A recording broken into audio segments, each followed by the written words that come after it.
It was a bright and sunny morning. Zeff had been settling into the elder tree for several days now, learning its quiet rhythms, noticing how his breath naturally slowed when he rested beneath its wide roots. There was no striving in him anymore, no need to be seen as important or accomplished. He had learned through time with Milo and Mila that presence was not something you did, but something you stayed with.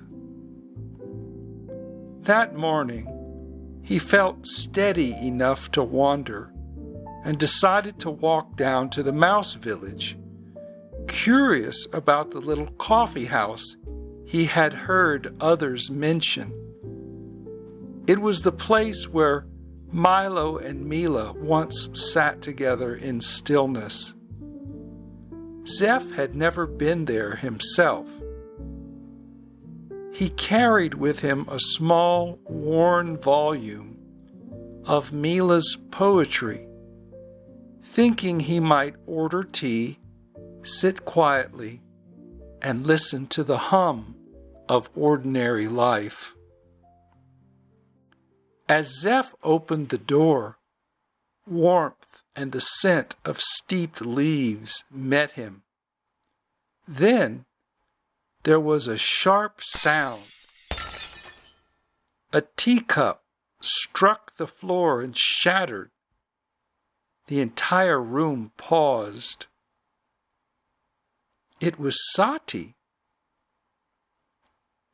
She stood frozen for a moment, cheeks flushed, shoulders tight, eyes darting as if bracing for something more than broken porcelain.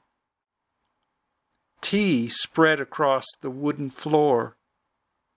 Her hands trembled as she began apologizing too quickly, reaching for pieces she shouldn't touch.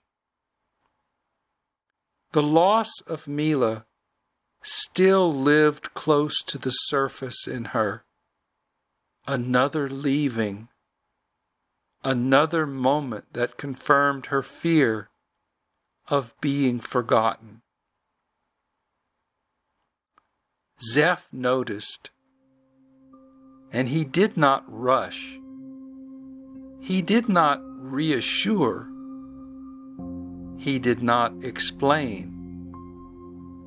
He simply knelt down beside her. "Let's do this together," he said quietly, already gathering the larger shards with care. He brought a cloth and soaked up the tea, moved slowly enough that the room itself seemed to settle.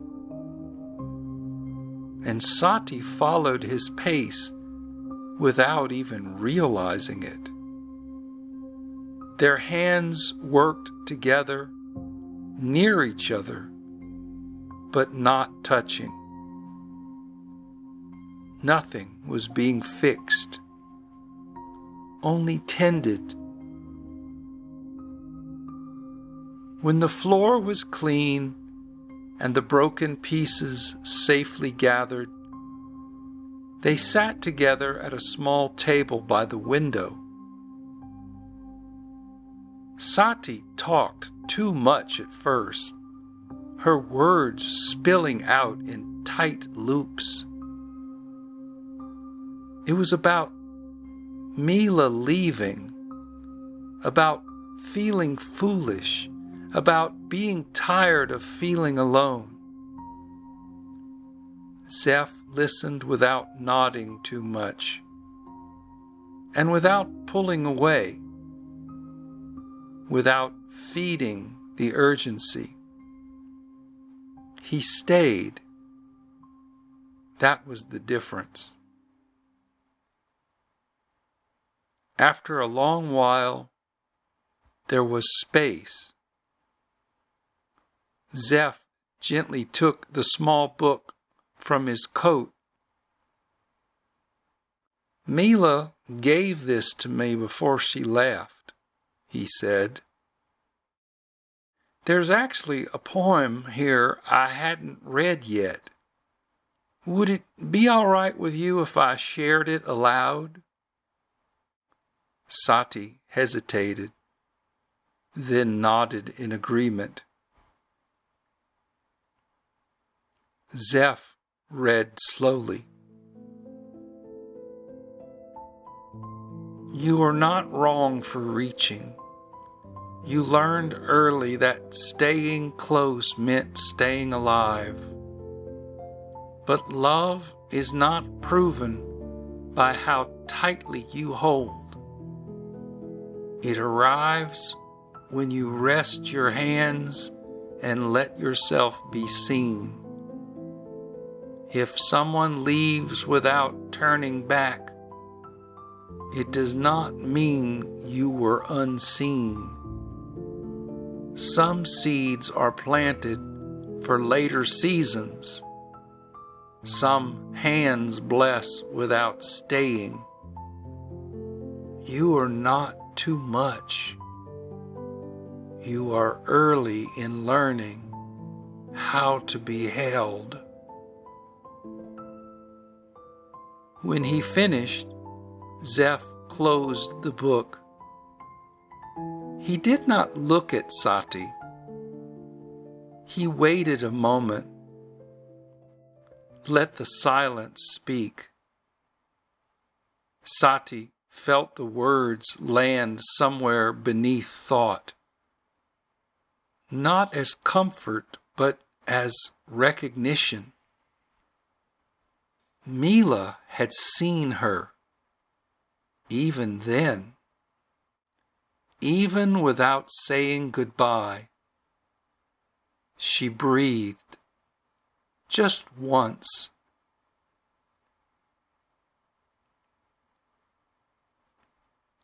Outside, the village went on. Conversation lingered in the background.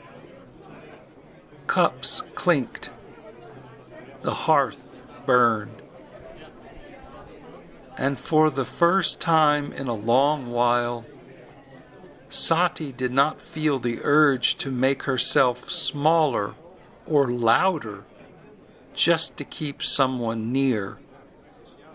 Someone had stayed without needing her to be different.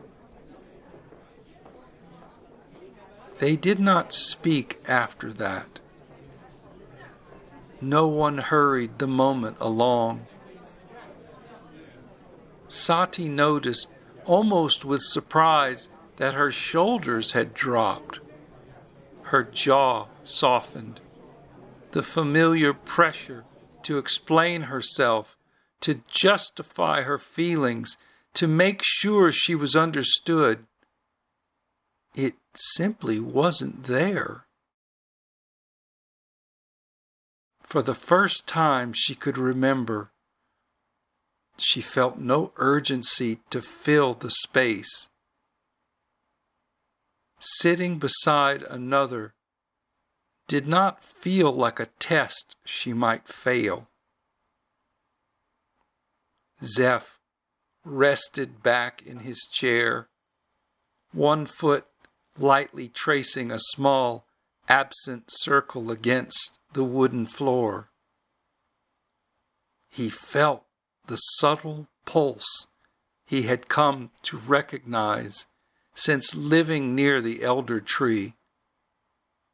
Not excitement, not meaning, just life moving through his body without resistance. He did nothing with it. He let it pass.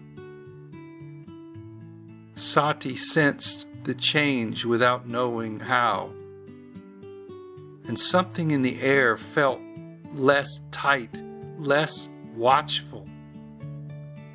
She took a deeper breath than she intended, and a quiet sigh left her chest. It surprised her how good it felt.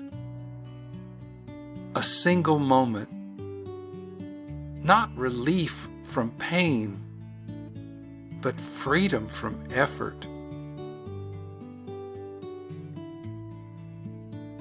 They lifted their cups and drank their tea. Warm, simple, real. The silence between them was not empty. It was shared. And for Sati, that was new.